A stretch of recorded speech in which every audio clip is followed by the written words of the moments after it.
ഇപ്രാവശ്യം എനിക്ക് കിട്ടിയതിൽ ഭയങ്കര സ്പെഷ്യൽ ആയിട്ടുള്ളൊരു ഗിഫ്റ്റാണ് കേട്ടോ ഇത്. എൻ്റെ ബെസ്റ്റ് ഫ്രണ്ട് അയച്ചിട്ടുള്ളൊരു കൊറിയറായിരുന്നു. ഇതെൻ്റെ കയ്യിൽ കിട്ടിയപ്പോൾ ശരിക്കും ഞാൻ സർപ്രൈസ് ആയി പോയിട്ടോ. പൊട്ടിക്കുന്ന ടൈമിൽ എൻ്റെ മനസ്സിലൊരു ഗസ് ഉണ്ടായിരുന്നു അതെന്നെ ആയിരിക്കുമോ എന്നുള്ളത്. ഫൈനലി അത് തന്നെയായിരുന്നു കേട്ടോ. ചേട്ടൻ മലയ്ക്ക് പോയി വന്നപ്പോൾ എനിക്കായിട്ട് കൊണ്ടുവന്ന അരവണ പായസം ഉണ്ണിയപ്പായിരുന്നു കേട്ടോ ഇത്.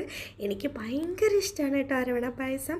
അപ്പോൾ ഇത്തവണ എനിക്ക് സർപ്രൈസ് ആയിട്ട് ആൾ കൊറിയർ അയച്ചു തന്നതാണ് കേട്ടോ ഇത്. സ്കൂൾ ടൈമിൽ തൊട്ടിട്ട് എൻ്റെ ഫേവറേറ്റ് ആണ് കേട്ടോ അരവണ പായസം. എങ്ങനെ പോയാലും എനിക്ക് അരവണ പായസം എല്ലാ വർഷവും കിട്ടാറുണ്ട് കേട്ടോ. അപ്പോൾ ലക്ഷ്മിയുടെ വക ഈ ഒരു സ്പെഷ്യലായിട്ട് എനിക്ക് അയച്ച അരവണ പായസം ഞാൻ കഴിക്കാൻ പോവാണ്.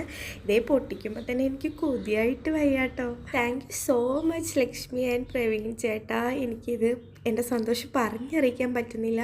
ഒരു സ്പൂൺ കഴിക്കാൻ വേണ്ടിയിട്ട് ഞാൻ എടുത്തിങ്ങനെ ക്യാമറയിലൊക്കെ കാണിക്കുമ്പോഴത്തേനും ആ അരവണ പായസത്തെ അടുത്ത ആൾ ഇവിടുന്ന് കൊണ്ടുപോയിട്ടുണ്ട് കേട്ടോ.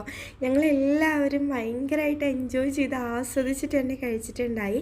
പിന്നെ വളരെ കുറച്ച് സമയമായപ്പോഴത്തേനും ഏകദേശം ഇത്ര ആയിട്ടുണ്ട്. പിന്നെ അത്രയും ഫേവറേറ്റ് ആണല്ലോ ഇത്. അങ്ങനെ പിറ്റേ ദിവസം ഈ ഒരു സമയമായപ്പോഴത്തേനും ഈ കുപ്പി കാലിയായിട്ടോ. അപ്പോൾ എനിക്ക് അത്രയും സന്തോഷമായി, ഭയങ്കര ഹാപ്പിയായി.